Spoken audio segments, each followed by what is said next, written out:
I flipped through the pages of the book I had in hand, finding interest in the topic of spells being modified using a similar source that created it, much like how some antidotes are created from the same base poison.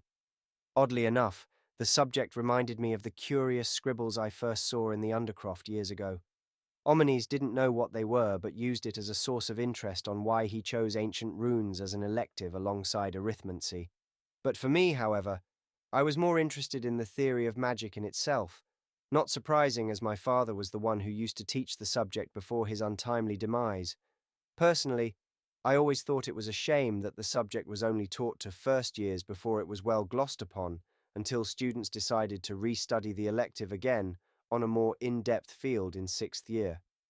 Maybe I could take up the subject again after I'd decided what newts to take, though I haven't quite decided on a career path just yet. Not while Anne was. I'd appreciate if we get these books sorted out sometime tomorrow. It'll be the first weekend off from classes where we're allowed to go to Hogsmeade after all. Not to mention I've already made plans with someone. I was pulled from my thoughts then, eyebrow twitching as I decidedly snapped my book shut, thinking to slip it into my robes for future reading, but hesitating on sneaking it away without Professor Fig's permission. I'd have to take note of the title and ask for Beatrice's help in borrowing it.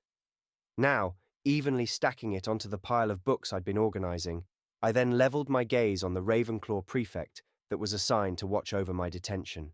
Cheers on that, then. Didn't take you for the type to start chasing after skirts on our first week back in Hogwarts, but then again, I really shouldn't conventionalize you by your house alone. That said, what I only really knew about Andrew Larson was that the boy always seemed close to tears during our first couple years in Hogwarts, only hearing from the vine that the blonde would cry for his mum or whoever, not that it was something I would make fun about.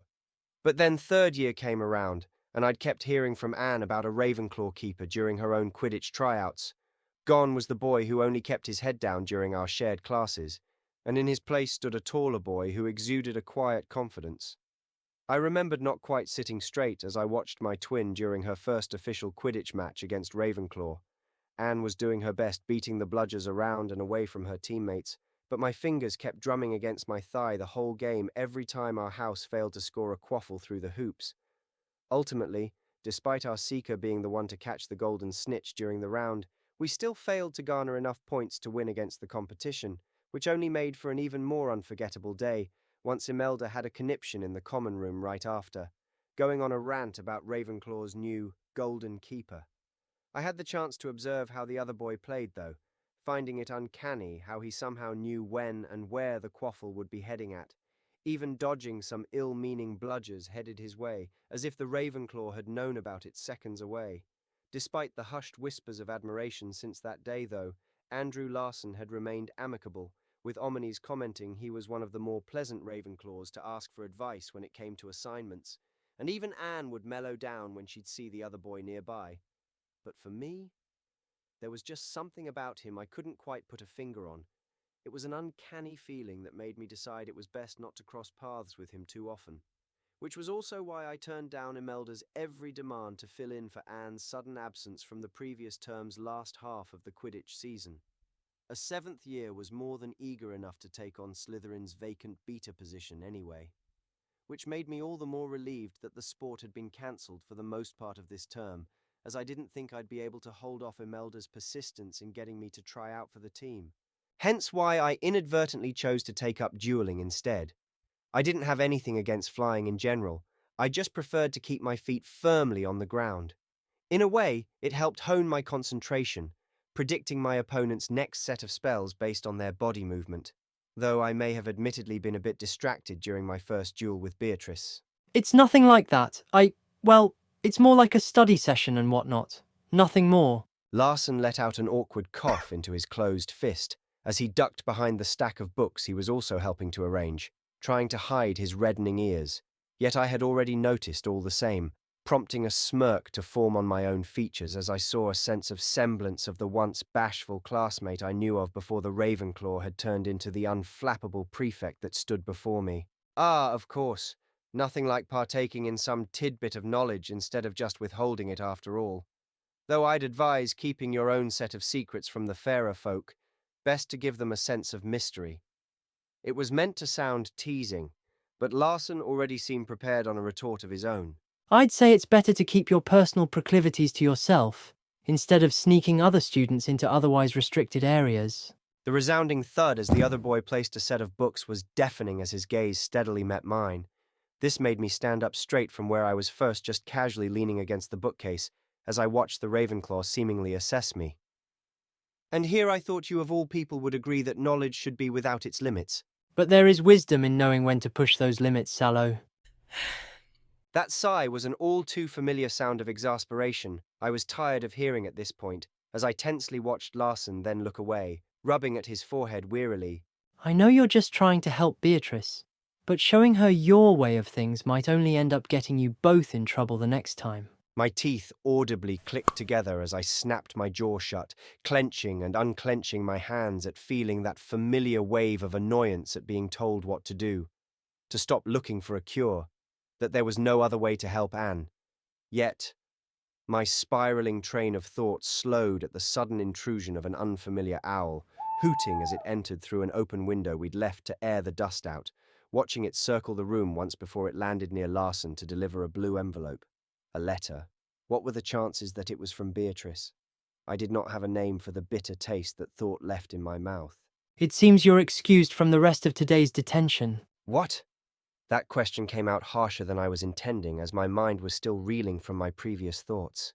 Professor Hecat requires your attendance in a remedial class she's about to have right now, though I don't know why, since you're already top of her class. I heard Larson mumble the last part. Yet this made me perk up at the thought that Beatrice would most likely be there, suddenly feeling lighter as I rushed to put on my school robe and gather my other belongings, not even bothering to exchange pleasantries with the other boy on my way out. September 4th, 1890. I write these in order to clear my thoughts of what has so far been another busy day in just my first week in Hogwarts, starting by bringing the book that I found below the restricted section to Professor Fig. He was impressed, but disappointed to find that several pages were missing.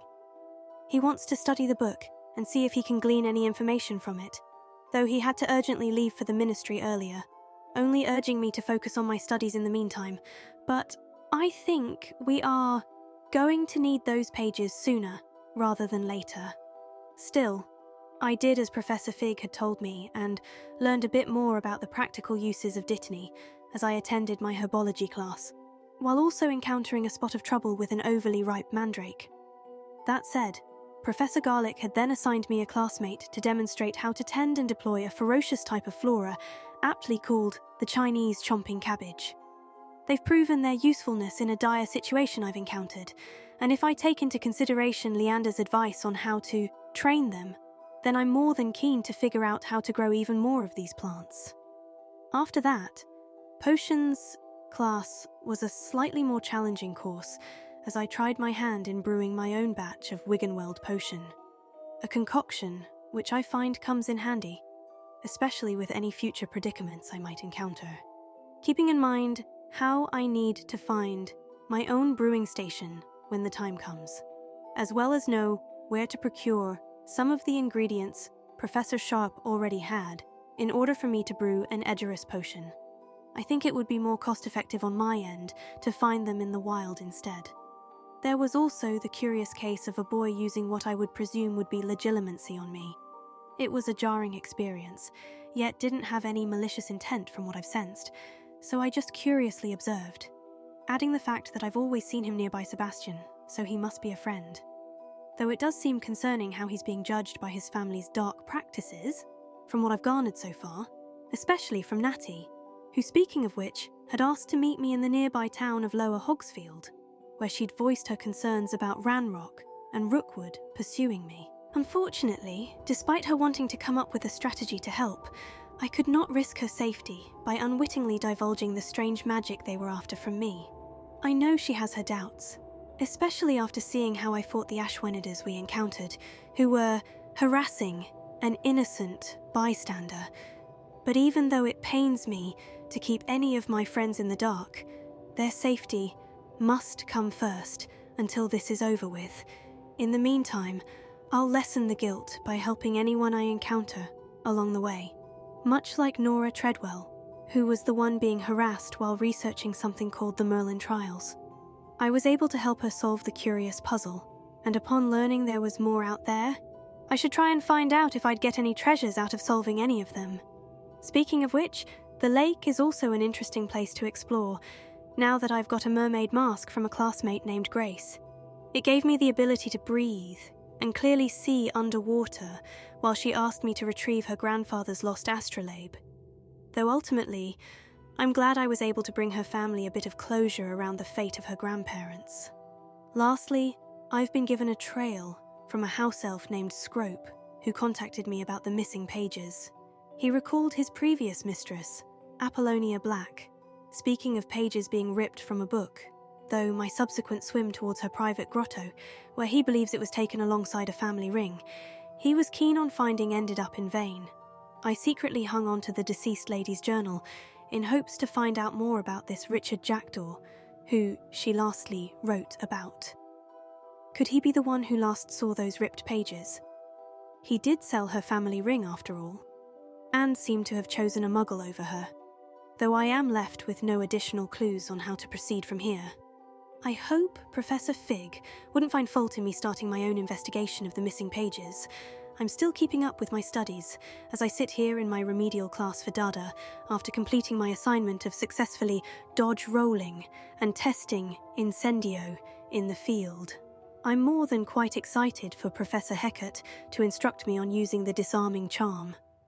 Protego, or better yet, the act of deflecting Expelliarmus in particular was the main topic in today's class, as I lazily watched Clopton and Imelda's demonstration. I tried to maintain my focus on Professor Hecat's subsequent explanation of better forms to maintain a more durable shield charm, especially against a well-aimed Expelliarmus, but my eyes kept wandering towards a certain classmate who seemingly wore one of the older variations of our school's robes. Granted, the circumstances of Beatrice's arrival made her exempt from the usual dress code with whatever spare uniform the school could provide her with. The otherwise garment we'd once considered to be too house-fanatical did look quite tasteful on her. As if feeling eyes on her, Beatrice looked up from whatever it was she was writing to instinctively meet my gaze from across the aisle. She blinked once, as if curious as to why I was attending a remedial class of a subject she was sure I was already good at, before I afforded her a playful wink, earning a smile from her in return that had my stomach doing somersaults just as Hecat passed by between us during her lecture. I awkwardly sat a bit sideways on my bench in the guise that I was attentively listening, but I only continued to quietly observe Beatrice as her attention now stayed on our mentor. I'd already noticed by then how she rarely took notes in our classes unless otherwise told.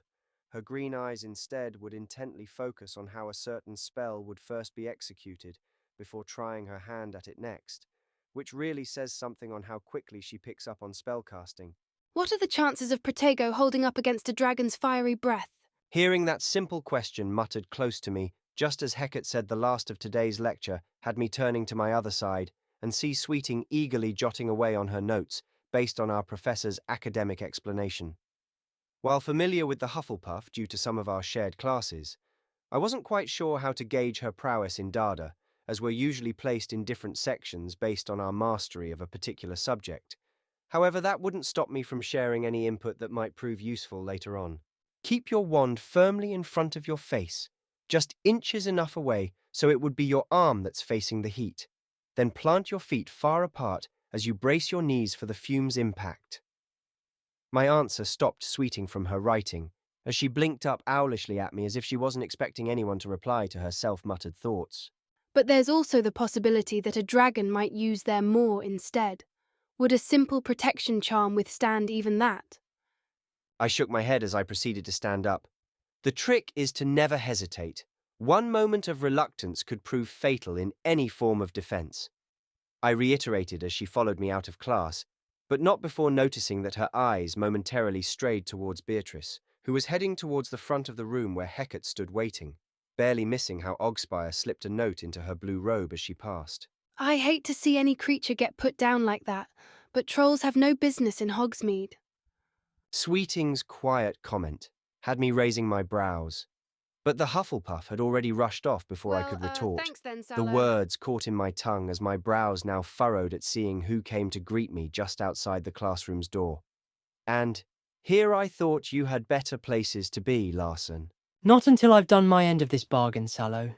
Then we get to decide how we spend our free time afterwards. His smile was too pleasant in my opinion, catching how his eyes briefly flicked towards the emptying D.A.D.A classroom, which made me subconsciously step in front of his line of sight.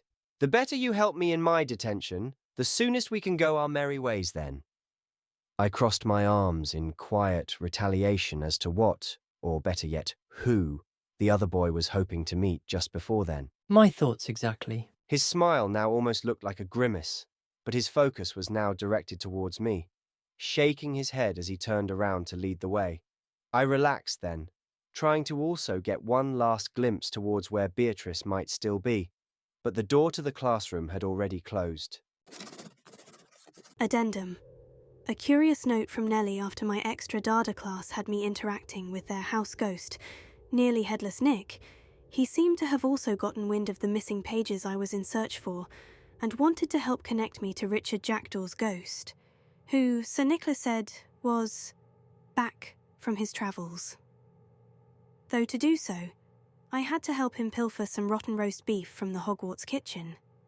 Sir Nicholas hoped to use it to gain favour with Sir Patrick and be accepted to the Headless Hunt. But unfortunately, he still doesn't qualify since he was never fully decapitated. It took near the end of the hunt for me to verify that Jackdaw failed to come in attendance this year, and my night would have been for naught had I not come across his grave. There amongst the dried candle wax and withered flower stems, I found another piece of the same parchment I'd discovered from Apollonia Black's grotto, though this one only contained a weathered sketch of what looked to be a cluster of trees. I'm now back where I started, with no clue how to proceed from here.